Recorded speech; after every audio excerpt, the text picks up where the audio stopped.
Na nossa cultura religiosa, as nossas origens são judaico-cristãs.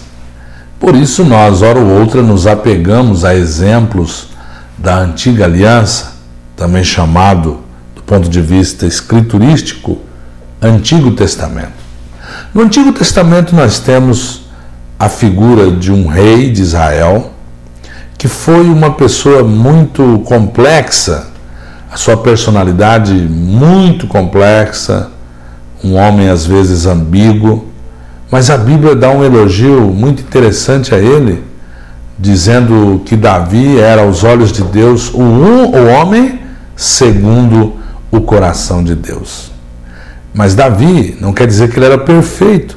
Davi pecou. Davi cometeu um adultério, traindo a sua família, traindo um dos capitães mais fiéis que ele tinha, o capitão Urias, e como se não bastasse a traição, ele ainda também cometeu um homicídio contra o capitão Urias e acabou ficando com a sua esposa. Foi algo lamentável na história de Davi. Todos os seus inimigos ficaram sabendo e Deus fez questão de não tampar o sol com a peneira. Deus escancarou o pecado de Davi e Deus disse que em função do seu pecado ele sofreu muito por causa daquilo. E uma das consequências do seu pecado foi uma rebelião do seu filho Absalão. Absalão era filho de Davi com uma das suas mulheres. Deus nunca provou a poligamia nem a bigamia na Bíblia Sagrada. Os líderes de Israel incorporaram essa cultura das nações vizinhas da época da antiguidade, e todos eles que tiveram mais de uma mulher tiveram muitos, mas muitos problemas mesmo. E o filho de Davi, Absalão, o traiu do ponto de vista político e começou a perseguir o pai. Ele tomou o poder, fez um golpe de Estado em Israel, e numa destas fugas de Davi, que corria como um animal de Absalão, ele fugindo deparou-se com Simei. Simei era um descendente do rei Saul. O rei Saul era o rei antecessor de Davi. E Simei xingou Davi, falou impropérios a Davi, e como se não bastasse, Simei pegou pedras nas mãos e jogava pedradas em Davi.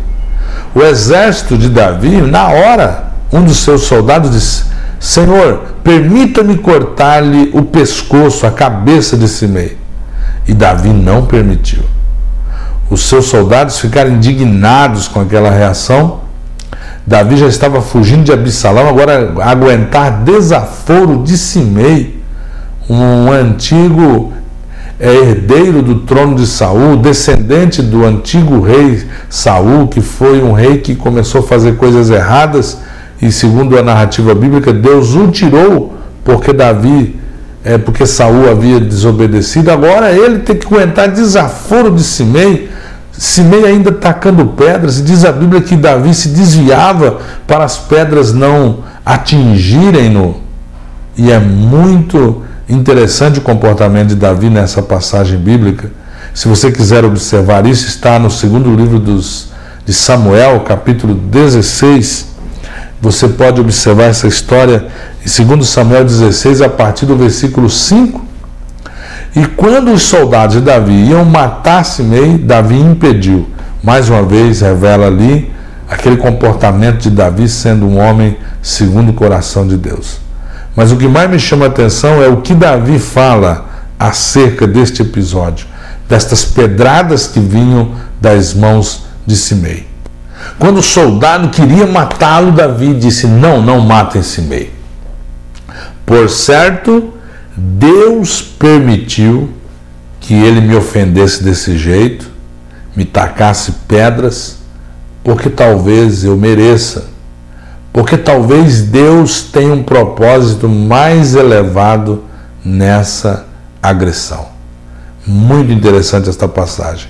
Davi já estava sendo injustiçado, perseguido por um filho rebelde, amotinado, que havia produzido um golpe de Estado em Israel, agora recebendo desaforos de um descendente do rei anterior, e Davi impede que este homem seja morto, dizendo que, por certo, Deus teria um plano naquelas pedradas, Deus teria um plano naquele desaforo.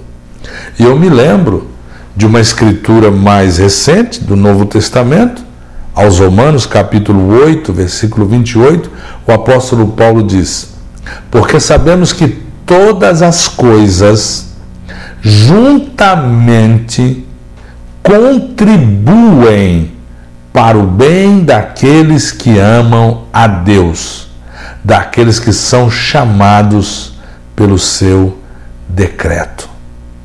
Veja que Paulo tinha essa consciência.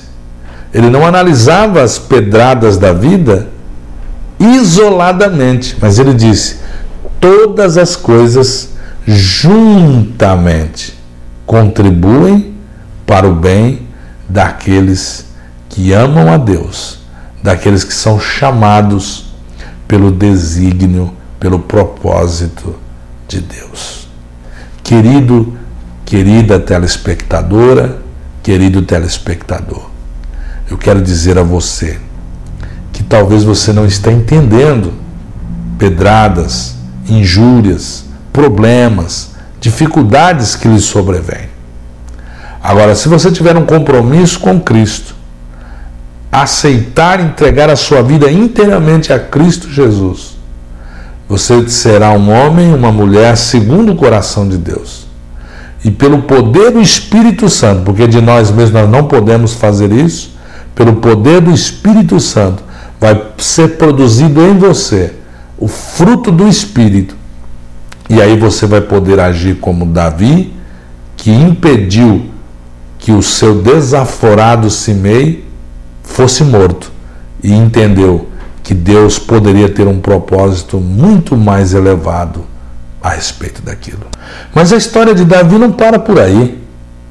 Quando Davi volta de novo ao poder, é resolvido o problema da rebelião do seu filho Absalão, e Davi assume de novo o trono com glória, com poder, com restauração. Todos reconhecem a sua realeza, todos reconhecem que Absalão errou, aqueles que haviam aderido a Absalão se arrependem, e Davi então assume de novo o poder. Sabe o que acontece? No segundo livro de Samuel, capítulo 19, versículo 16, a palavra de Deus revela que Simei foi até Davi, aquele Simei que dava pedradas nele, foi até Davi, e agora, ao invés de amaldiçoá-lo como ele fazia antes, diz a Bíblia Sagrada, no segundo livro de Samuel, capítulo 19, versículo 16, que Simei pede perdão de modo oficial a Davi e ainda traz consigo uma comitiva de 1000 pessoas para lhe pedir perdão. Aí cumpre-se o que Davi disse: talvez haja um propósito mais elevado em todo esse desaforo. Aquelas 1000 pessoas aderiram com alegria o governo de Davi. Eu venho da parte de Deus dizer a você que talvez as pedradas, as lutas, as agonias da vida sobre você, provavelmente Deus tem um propósito muito mais elevado. Deus tem uma capacidade sobrenatural de transformar desgraça em bênção. E eu abençoo você dessa maneira. Que você seja abençoado e Deus transforme pedradas em bênção sobre a sua vida.